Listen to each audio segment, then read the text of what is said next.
That's fine. The irony is that I can't hear anything ever. That is pretty ironic. I went to the ear doctor this morning, and she goes, "What's wrong?" And I go, "I can't hear." Well, in that theory, you wouldn't be able to answer her question. You'd be throwing up gang signs. She just knows me. My default is like, "What's wrong?" I'm like, "I don't know. I'm not dying." Like I when you go to the doctor, right? Like, "What's wrong?" You don't know I'm that sick. though.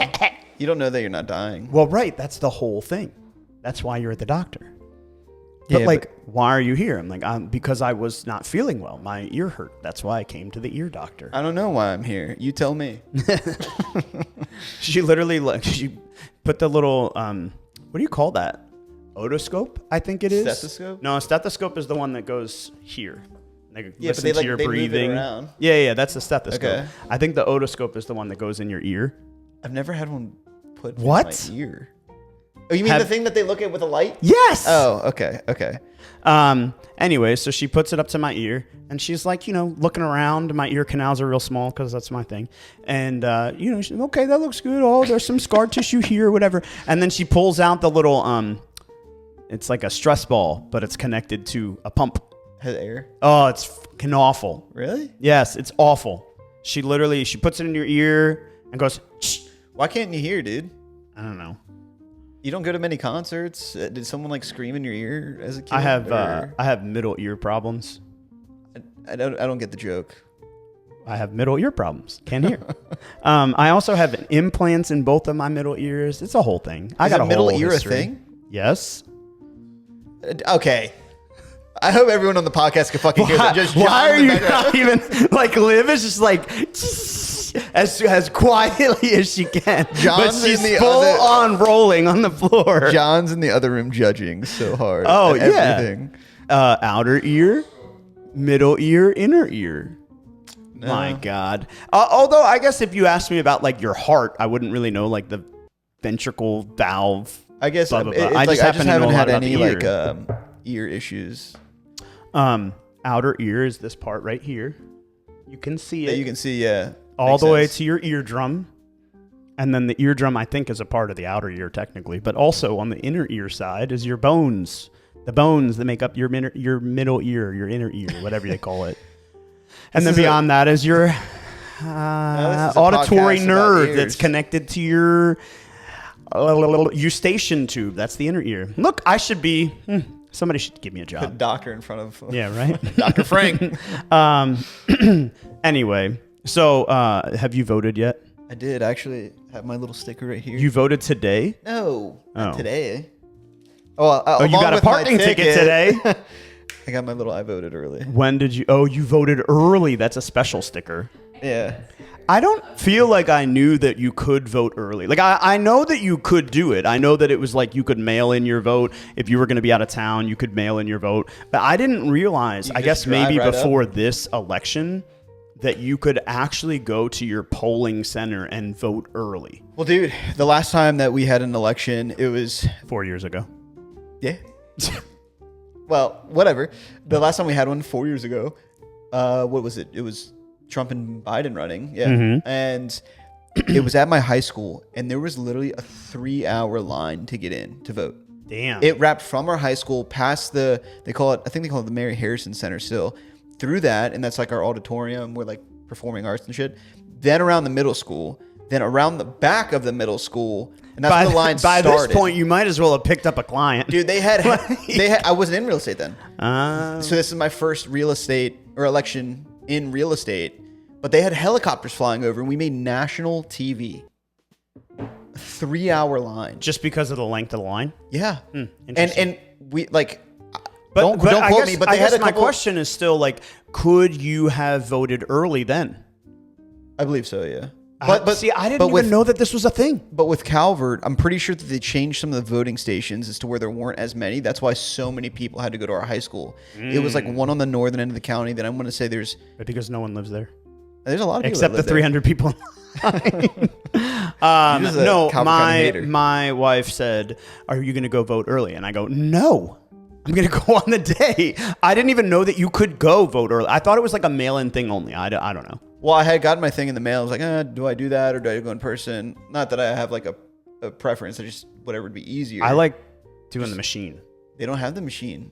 You have like a long piece of paper, kind of like a test where you have to have a number 2 pencil and fucking fill in the dot. Yeah, and then you fill that out, and then they feed it through a machine, and they scan your like that. It's wild. Yeah, it's kind of like a Scantron almost. When I voted last time, it was it was at 4 years ago, the last Oregon election. Ridge.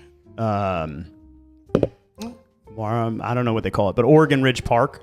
And I walked one in. of my clients was just there walking around the park. I saw it on Instagram. Oh, yeah. It's great. huge. It's a vibe. My wife did not allow me to buy the house that backed up to Oregon Ridge Park, even though I wanted it. But so I went to Oregon Ridge Park. I walked in. I was all like, I don't know what to do. And some woman like ushered me over to a little computer screen, and it was like a touchscreen thing. Yeah. Boop, boop, boop. And it's like, oh, affirm that you want to vote for this person for president of the United States of America. And I was like, well, maybe. Like now I'm not so sure. It sounds like such a big decision.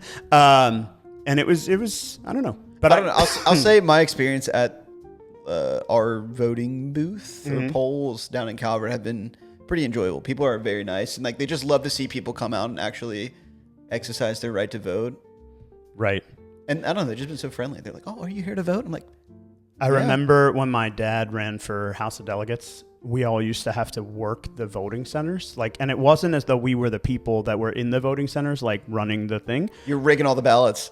No, we were like out front handing out stickers and like giving out water and shit like that. Like, I don't know. It's just, I don't know. I will say the amount of signs that they have driving into the polls is insane. Wild. But I guess, I mean, if you haven't made a decision by that point in time, you might as well. Which name pops up the most as I drive in? I don't understand why nobody runs it like a marketing company. What do you mean? What if their signs had like, balloons and stuff? Like, I feel like you'd get a lot more votes. Maybe. Think about it. What if you had like a neon sign with lights and it was just like flashing? Yeah, like what if your sign lit up at night? Mine would say... Plus, like, daylight savings time just happened, so it's going to be dark when people go to... Live nudes. You have Christian to be careful 20. because you're like mine would No, say, I'm careful. doing it this way. I'm doing it this way. I'm dancing now. While you were early voting, did you actually at least have a chance to go and do something fun with a client this weekend? Oh, this weekend. What did I do this weekend? Oh, shit. I died I went yesterday. to my first bluegrass concert on Friday. Fucking Billy motherfucking Strings. You can boogie. Yeah. I didn't know There you bluegrass go. could get down like that. I also did not. I listen to him a lot on Spotify, and it's one of my sister's favorite people as well. She's seen him a couple times, and it was at CFG Bank in downtown Baltimore. Mm-hmm. We were in the pit, and we were actually pretty damn close. And he performed his new album front to back, the first set, and the second set he came out and kind of had like fun with it. But it was typically it's him playing guitar, a banjo player, someone who plays violin, someone who plays a mandolin, and then a standing bass, which is like a giant wooden instrument. But then he had other people like guests come on because it was a special event. It's called Billy Ween. It's 2 nights.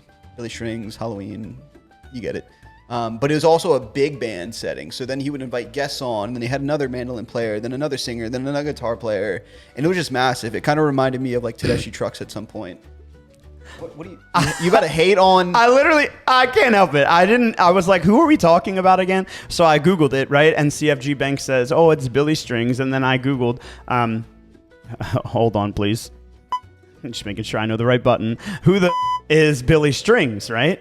And it says on GQ.com, culture must read article. Billy Strings is a 21st century bluegrass rock star trying very hard to be good. I swear to God. It's funny. Who wrote that article? We need to have GQ, a word with that. I don't know. It's but like Dom in glasses here. Yeah, kind of. Jeez, can't look at it. But it was a ton of fun. Bluegrass was awesome. I met some really cool people that were from Western Maryland. It's really cool because like I make so many connections going to these concerts. Like you throw me in a pit and I'll sit down and like hold a spot while my sister's gone or whoever I'm with is out doing their thing, and I'll just chat with all the people around me.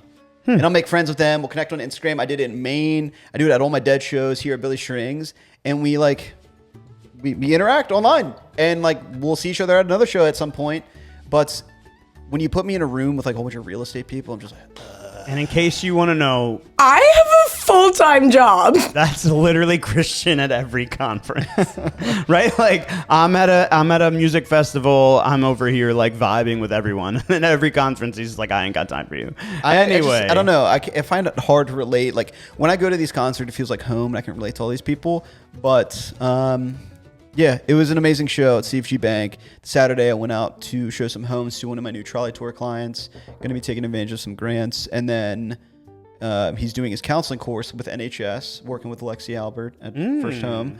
And then he fully went into the trolley tour. Oh, yeah. In case you guys don't know, there's a lot of grant programs here in the state of Maryland. One of them, and probably the best one in my opinion, is run by Live Baltimore. Live Baltimore is a nonprofit organization started by my cousin, by the way.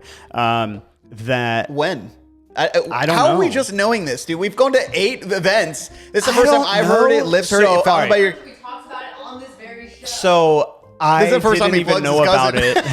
it. I didn't even know about it. So my cousin Andy Frank was the deputy mayor years ago to Okay. Sheila Dixon, and when he was the deputy mayor, they created Live Baltimore as a nonprofit organization funded for helping make home ownership happen, right? And that was their big mission, was to help people make home ownership happen in the city. And what it's sort of turned into is an organization. I think there's probably like 13 people that work there now, wholly nonprofit, and they give away $100,000 3 times a year for 20 homeowners to buy a home here in Baltimore. So it's $5,000 grant, and it's truly grant money. So it's Forgivable. Like you don't have to pay it back. it's free. It's free money. I mean, it's lottery money. And the great thing about it, as you were saying, is that you come to an event, you meet realtors like Christian, you meet lenders like Lexi, you meet so many different organizations that are participating in the community. It's a great way to just sort of like learn when you don't know. It's kind of a good way to learn what you don't know. But at any rate, so if you're thinking about it or you know somebody that's thinking about it, Trolley Tour, Live Baltimore is a great event to get out to before you endeavor to buy a house. I think the next one is what, typically February? Like that's the first one of the new yeah, year? it's Or like is it March?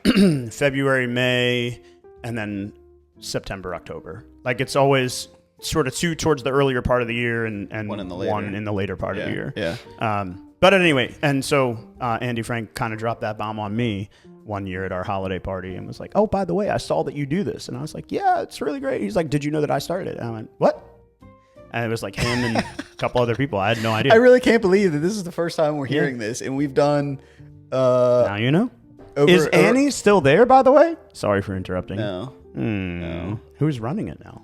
I don't know. I don't think Jordan had introduced me to the person who like took her position. I think he was just kind of going with the flow and doing his thing at the event. I'm not sure who they put there, but even with the big change, I mean, this last event, great turnout. Just went very smooth as always. So their last news was in September, and it said we're hiring a new executive director. Makes me think they probably haven't found one yet. Well, you said your cousin's name was Andy. Yeah, He's going to be applying. no.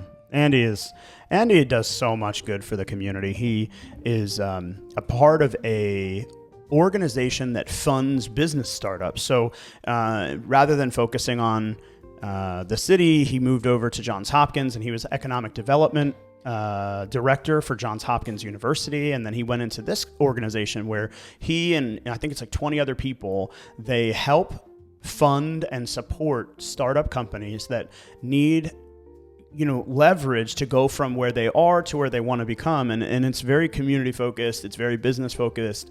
Wow. It really fills what he's trying to do. What's that called? I don't know. I knew That'd be a great place to plug it. Andy Frank. Let's Google him. Well, that was back when he was the comptroller for the city. So I also forgot to tell you that.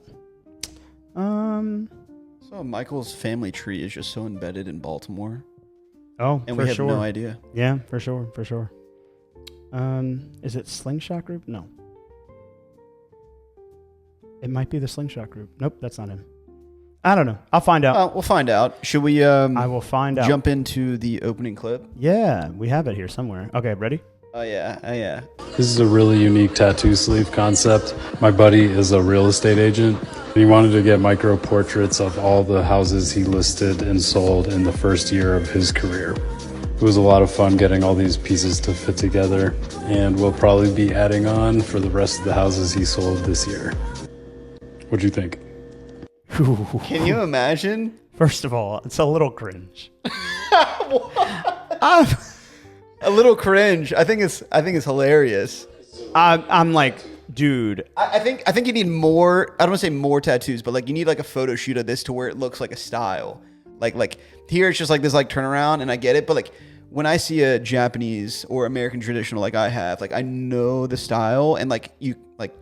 I get it. Like the personality of the person. I get it, but like somebody putting a tattoo of their childhood home on their arm is like one thing. Putting a cat on their, inner thigh is one thing. Putting a tattoo of a watch on their wrist is one thing, right? But this is literally 30 houses on your arm. It's just cringe. It's too much. I feel like there's worse ideas. There's worse ideas. I didn't say that there weren't. But imagine if he has a... If they were integrated, if there was a road, if it was a scape, I don't. Yeah, because now I just look at it like there's going to be, if he does the upper part of his arm. Yeah, it's like temporary tattoos. Come on, bro. You think they're temporary? Also, if we can get temporary tattoos of our clients' houses, I would definitely do that. Dude, I put one just like right here, like a little tear. Can we get temporary tattoos of clients' houses? Or get one? I looked into getting temporary like house tattoos. Yeah. Yeah, we could do that. We can't get ones of their house. I feel like that it would... take, you know what I mean? Because they come with a sheet of Okay. 20 Yeah. free tattoos. We can have our Buy for a settlement. house We can with have me. our whole arm tatted up. Buy with a house with me, and I'll get my Yeah, arm right. tatted with a temporary Congratulations. tattoo. Yeah, right. You get the congratulations permanent, right?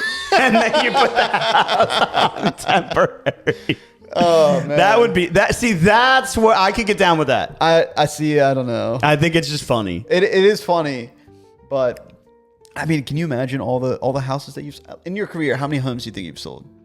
It's over 300. Really? Yeah, we did the number a couple of years ago. I don't remember exactly. You think that would cover your whole body in tattoos? If you did them that size, yeah. But I'm not going to, so it doesn't really matter. It's not my thing. Well, this is a hypothetical.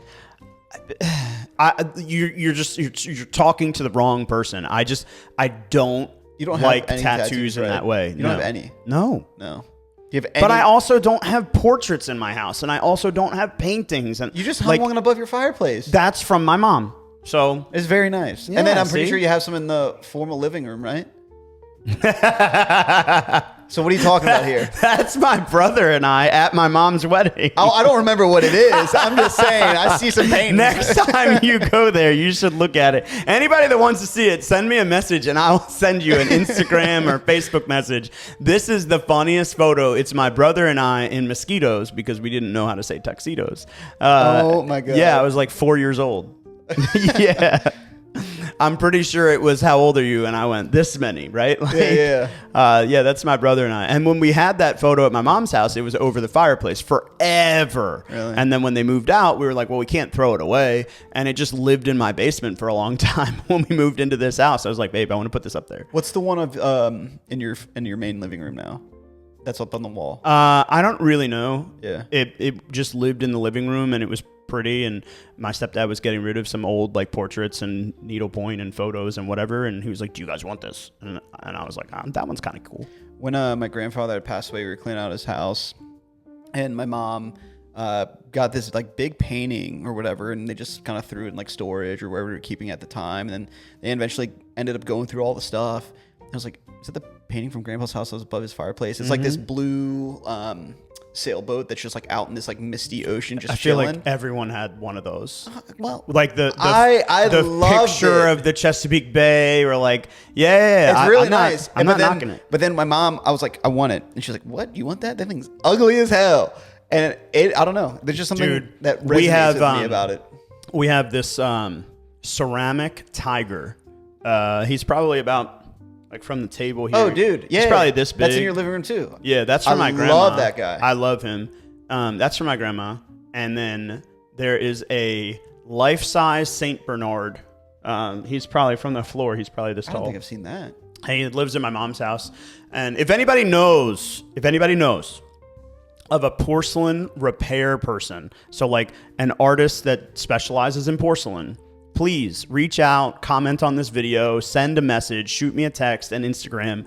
I need to know someone who will do porcelain repair because the dog has a number of things that need to be fixed. So I want to bring him to my house, but he needs to be fixed. Yeah.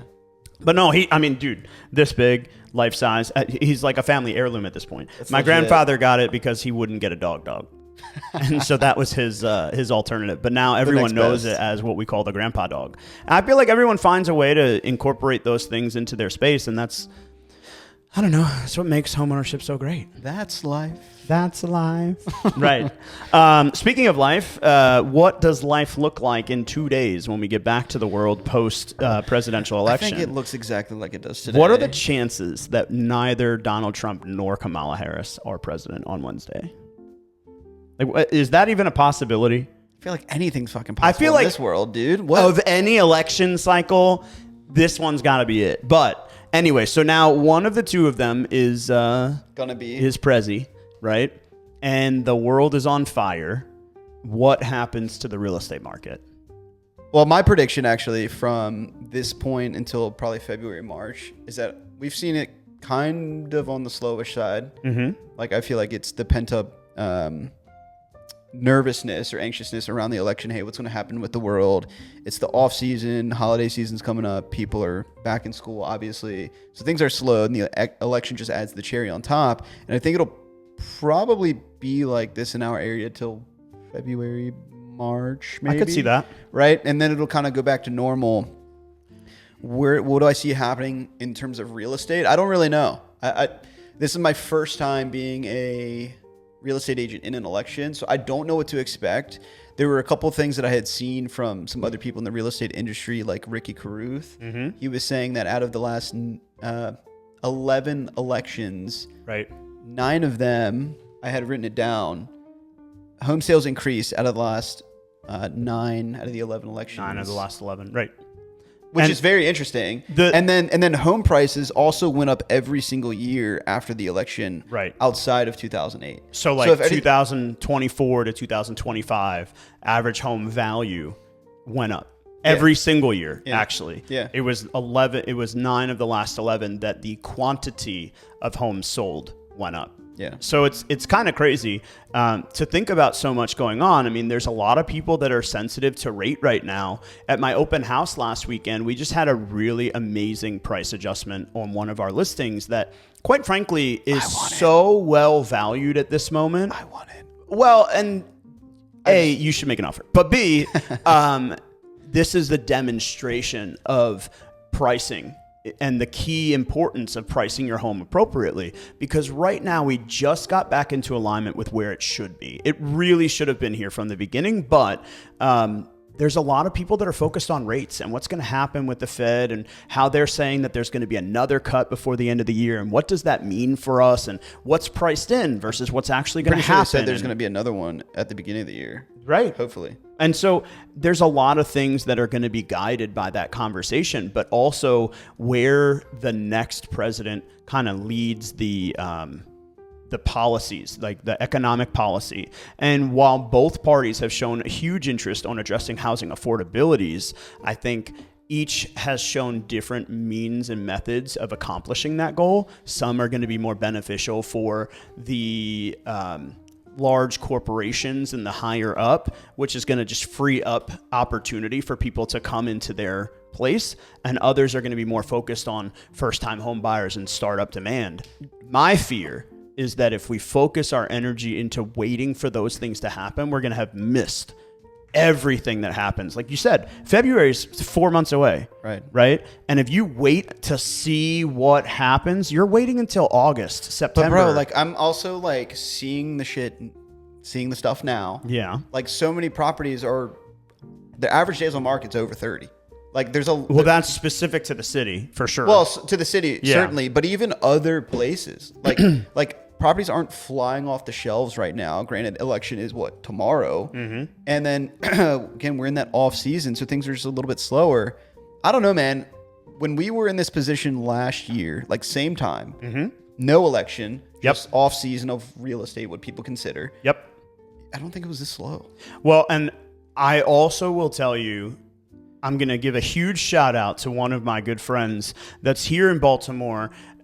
We had the opportunity to work together for the first time, and we're closing on Wednesday. So we're literally at the settlement table right now, right? We're closing on Wednesday. They're ready to buy. They're so excited about the process. They talk with me and they build confidence in my skill. They say, what should we offer? And I educated them and I shared with them comps and I showed them what was going on. But after talking with this agent, and I love him, he's super successful. I mean, he's probably going to sell more houses this year than I will, to be honest with you. And I just realized the opportunity to go in and undercut the seller and get a huge value for the buyers and lower their expenses by asking for closing costs.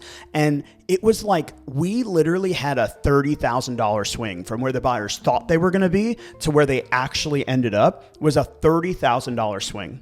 Wow. And the reality was the only reason that opportunity opened itself up is because he's too new to understand what's going on in the market today. So he doesn't have the education, the experience, and the knowledge to understand, hey, my house has been on the market for 27 days. How do I navigate this? Do we have a pricing adjustment? Do we wait it out? Did we overprice it? Did we underprice it? How do we navigate this to aggressively position ourselves for the seller? Yeah. And so what ended up happening was because of his lack of knowledge and just the comfortability with what's been for his whole career, your whole career, it's been list a property, get multiple offers, sell it in a week. Yeah.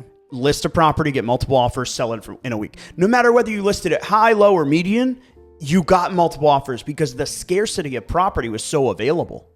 And this guy just didn't know what to do. We hit him left, right, and in the middle every which way we could because I saw the opportunity and he just wasn't prepared to counterattack. Yeah. And that's what we're seeing. We're seeing agents that are uneducated, that are overpricing properties or not properly communicating with their seller. Yeah. So the time on market is actually longer because they're not setting the right expectation. Yeah. I had a listing appointment today. The seller needs to sell her home. I said to her, and it's an expired listing, right? So she listed with another agent. They listed twice. And then she came off the market and she called me. And I said, hey, what would it mean to you to get this home sold by December 31st? And she said, it has to be sold by December 31st. If we can't sell by December 31st, we won't even be able to sell the house. Like they're in a tight spot. It must be sold by December 31st. I said, okay, cool. What would you want to walk away with? Cash in your pocket. Hate me. Never want to talk to me again. F you, Mike, we're done. I never want to talk to you again, but I'm glad that we got the home sold. It's 12/31. What does that net look like? And she said, I have to walk away with this number. And I just said, I don't think that's a reality that we can meet. Yeah. And just wait to hear the response.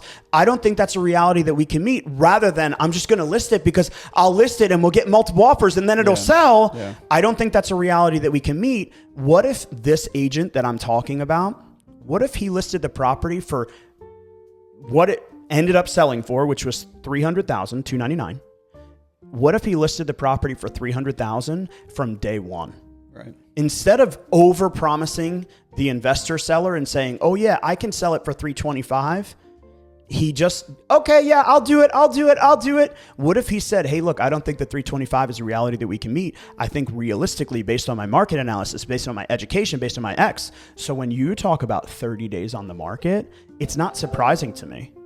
It's not surprising to me at all. It's actually setting an expectation that there isn't enough education for the agents that are working this market of how to handle that.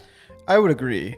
Like, pricing is very important, especially this time of year and just in general. If you don't price to the market that you're going to sell to, what are you doing? Right. Right. You're missing out on all the opportunity that's there. And even, sorry to cut you off, but even as we talk about this time in the market, right? If we don't consider that everyone has a day off for the presidential election, if we don't consider that it's a banking holiday for the presidential election, and by the way, we're right before Thanksgiving, we've got Christmas coming up. There's a lot of things that we need to be preparing our clients for, not only where will the market go, But I where think are we today? Even with all of these things going on, like the election, Thanksgiving, Christmas, all these holidays, and the weather, the sun going down early, if buyers are still out there touring property, they're serious buyers. They're out there. You just need to price at where the market's at to get those people. So- because I can tell if someone's not a serious buyer, they're not going to be out at 5 p.m. when it's dark as hell outside and 40 degrees and jackets and flashlights, right? Do you think that the current market conditions, the current economic conditions, tax increases, inflation concerns, real estate market, and market rate, do you think it's going to play a bigger impact than other years, than historical years? Like just in regards to the election? in regards to the election, yeah. Oh, yeah. Oh, yeah. I'm so curious. For certain. Do you think it's going to make more shift? No, not the shift that everybody thinks is going to happen or Wants to happen. No. And it's crazy because we chat with Ryan, our preferred lender at First Home Mortgage, Ryan Curley. He's awesome. We have a call with him every Monday morning to talk about news. But even me, like being a home buyer right now, like we were talking about where rates are going to be and where they're at right now and where they're going to be this time next year. Yeah. It's not going to be much of a difference. Yeah, I think I think nationally they're expecting it to be pretty consistent. The bigger thing that I see changing is hopefully the cost of living. Like, is that going to change quicker than the interest rates? I don't know. It would be nice for that to happen. Eeks. But I also don't know what that process looks like because I'm not involved in government that much. And I was curious. I wanted to ask you a quick question because I don't know. And again, this is my first election as a real estate agent. Yeah. But like when any administration's like, oh, we're going to create, these grants and give you 25 grand towards your home purchase. You can be a first time home buyer, you can be a third, whatever. Yep. Where does that money come from? Bro, I don't even know. How does that you. even get passed? The other thing that I know and I don't understand, I know that it's not benefiting you. Exactly. And that's Right? my Like, whole point around it. Is like, so especially like Kamala has come out and said, hey, we want to give $25,000 to first time home buyers, right? And that's been a big thing. A lot of people have talked to me about that. And the answer is, hey, there's grant programs available already. There's more local community organizations driving demand for grant programs to buy in our neighborhood than there is at a presidential level. But if we gave $25,000 to every first-time home buyer, it would help. I'm not denying that. But what would it do for housing value? What would it do for affordability? But I also what would look it at do what- for competition? that was going to be my main point because if everybody now has this $25,000 grant, so many more people in the market, it's going to make it harder for you to get your dream home or your starter home. Well, but simply put, think about this, right? You, Christian Olson, are out here looking to buy your first home purchase today. Here's a $25,000 check. That would lighten the load significantly, yes or no? Significant. Okay, perfect. Now, you're buying in a market where some people have yearned to be in the $300,000 to $400,000 market for their entire lives, right? And their significant other, their family, maybe their mother or father, there's multi-generational households everywhere now. I actually know where you're going. Right? I feel like it's not going to change their purchasing power. It won't change their purchasing power, but they bought a $180,000 house 7 years ago. So they have a house that they only owe $154,000 on. And oh, by the way, that house is now worth $230,000, right? So they've got all this cash, which 6 months ago, before you had the $25,000 from the state, they would use that cash to leverage to help them win in competition. And hopefully they would save half of it and they would spend half of it. Well, now if you have an extra $25,000 because you're a first-time home buyer and the opportunity is there, all that's going to do is incentivize them to use the money that they were originally saving to still beat you out. And oh, by the way, raise prices, increase expenses. It's just I feel like the reverse of a trickle-down effect. Well, I was going to say, I feel like it's creating the inflation in the housing market. Exactly. So what would do I don't know, more programs like Maryland's first-time home buyer program that prevents a first-time home buyer from paying state recordation taxes. Maybe that would go a long way. What if we were able to do things like, federal subsidies on your tax return after you buy a house? Wouldn't that make a big difference? Right? Like, I don't understand the market well enough to share how those things come down. All I can say is when you look at the dollars and cents of one buyer having $9,000 in their pocket versus having $34,000 in their pocket, how competitive are they? But when the next buyer has $47,000 in their pocket already, they're still more competitive than you. They're still going to beat you out in the negotiation. Right. They're still going to take advantage of you. And all that's going to happen is they're going to inflate the market that much more. Right. I personally think that a broadband $25,000 to every first-time home buyer would be a humongous help, and we would dominate the market understanding how to use it, but it will not solve affordability. Just kind of being on this conversation, do you think there are great things with home buying incentives? Yeah. But do you think that they're everything? Like, what if we took them all away? What would happen? Would that change anything? Like, does that impact taking all the home buying grants away? Would that be better or worse than we're at right now? I don't know that I'm qualified to answer that question. Like, well, but what I will say is, would home prices come down? No. Would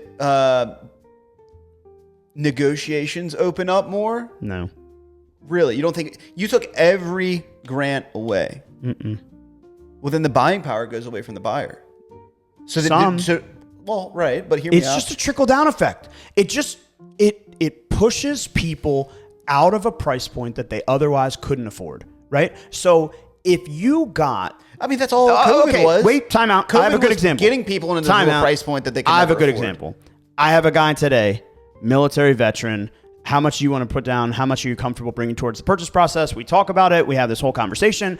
Oh, do you have all of that money saved today, or are you planning on saving that money over the course of the next 4 to 6 months while you buy a house? What does that look like? We have this whole conversation.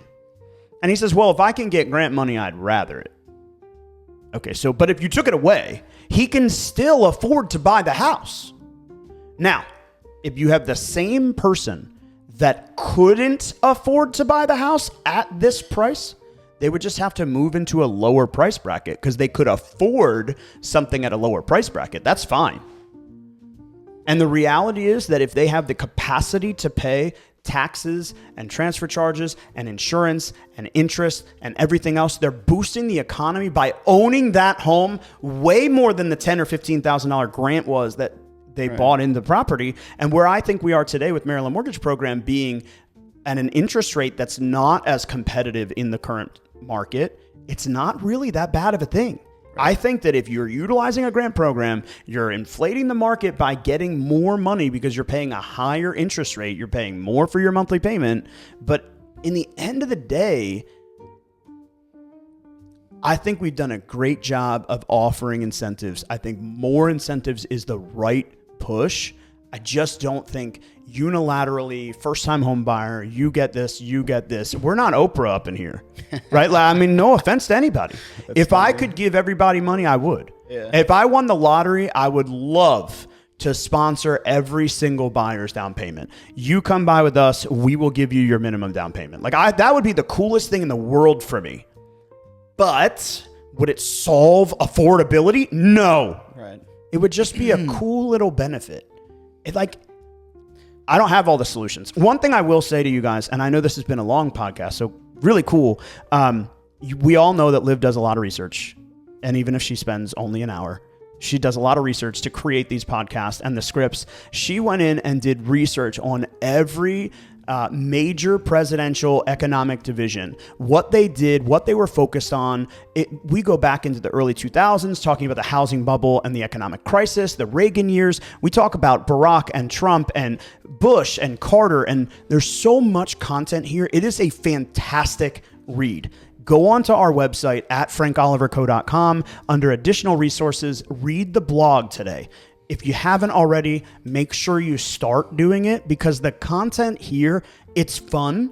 it's different and it's educational, but it talks a lot about how things have impacted the housing market with the history of all of our leaders of the country. And I think truthfully, to understand where we're going in the future, you have to understand where we've come from in the past. Some of the things that I'm going to keep an eye out on are things like the tax policies, affordability indexes, and some of the things that I'd like to see people take a little bit more to heart are, it's not hurting anyone to have an 8% interest rate. It's not hurting anyone to have a 20% down payment option or a 5% down payment option. It's only hurting you if you refuse to become educated on what's going on, because those are the people that are not buying. Oh, I'm waiting. I had somebody in my open house this weekend that understood the concept of basis points, down payment. He understood DPAs versus grant programs. I mean, this dude was so well educated. And I asked him about it, and he said, yeah, we were looking to buy in COVID, but we decided not to. Can you imagine how bad of a financial decision that was? And he was so educated. Yeah. Right? Just get educated, make the decision, and make the commitment to it. In the conclusion, the market is resilient. There's a lot of changes that are coming. History shows us that the market is going to continue to be adaptable. Hopefully, we will continue to proliferate the statistics that you talked about. Hopefully, yeah. 9 of the last 11 and soon to be 10 of the last 12 policy changes or presidential changes resulting in more home sales in 2025, which is the prediction. The prediction is that interest rates will consistently stay right around 5.75 to 6.5 over the next 18 months, and we'll have nothing but good opportunity for you guys in the future. You got anything else for the peoples? No, I mean, I think that Whew. we hit the nail on the head. This was a lot of content. This was a fun one. I'm about it. I will say. I'm about it. There's down here at our neighbors, Union Craft Brewing, they are hosting the Vintage Expo on Sunday, November 10th. Ooh, I saw that. Dude. They also, there's another like vintage thing going on. It's called Baltimore Be More Flea. I don't know if you've ever heard of it. I but have it's a heard flea of market that pops up. They've been doing it since, I want to say earlier this year. And they changed location. They'll do it down on Harbor East sometimes. They'll do It's it at at other Ministry, breweries. right? They have done it there. And I've gone a couple of times. It's really fun. So if you're into that vintage flea market stuff, follow them on Instagram, Be More Flea, and it'll probably be very similar to this Baltimore Vintage Expo. And it wouldn't surprise me if they're like partnered with it or going to be there. Yeah, no ideas. Well, we look forward to seeing you guys again soon. If you haven't already, go to our website at frankoliverco.com. Under additional resources, read onto the blog, and you can always reach me at michael.frank___ on Instagram. And please, if anybody knows anyone that does porcelain repair, I need someone. And Christian? You can find me on Instagram at Christian the Deadhead. Woo! What's up, guys? Thanks for watching. For more information on the housing market, Real Estate 101, how you can leverage your position in today's market, and so much more, click on the link below. If you like this video or have a burning real estate question you'd like us to answer, leave us a comment and let us know. Don't forget to like and subscribe so you never miss an episode, and we'll see you again real soon.